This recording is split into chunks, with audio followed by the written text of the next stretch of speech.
A trend that I've been particularly invested in recently is the wabi-sabi trend, where you embrace something that's imperfect or flawed. This one's pretty. Not according to the book. If you go by the checklist, this one's perfect. But I like how mine's a little off-center.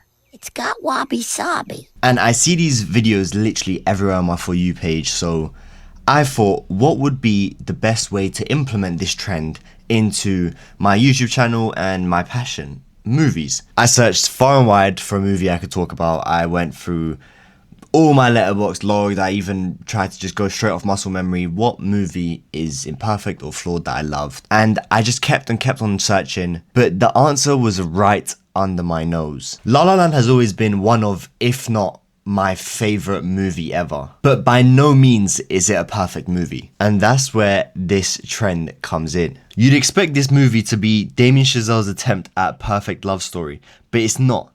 It's his attempt at an honest and authentic love story despite its fantastical elements. And that's where our first point comes in. Me and Sebastian's journey feels relatable in one way or another, whether it's the honeymoon phase or the hardships in a relationship. This is realistic.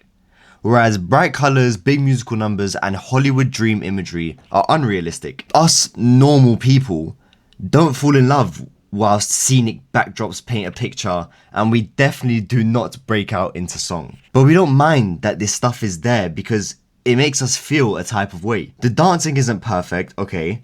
The singing isn't great, but that's okay because this isn't a musical trying to convince us that everything is perfect.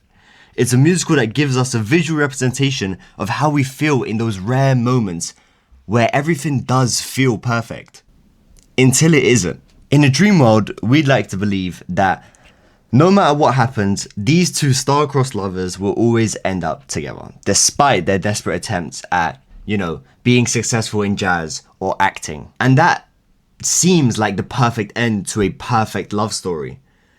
Well, it doesn't actually work that way, and if I was you, I'd buckle up because you're about to hear me and Sebastian's theme.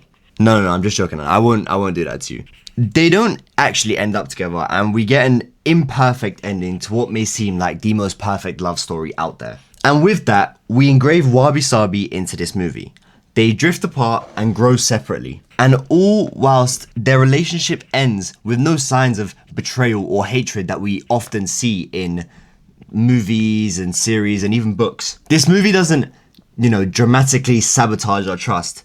It kind of just leads us into a quiet misalignment, and everyone's lives just keeps moving. One last shared glance that intimately whispers, "I'm so proud of you, keep going."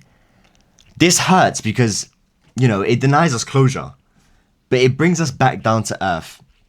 And it'll always be a huge part of my life because La La Land isn't a movie about perfect endings.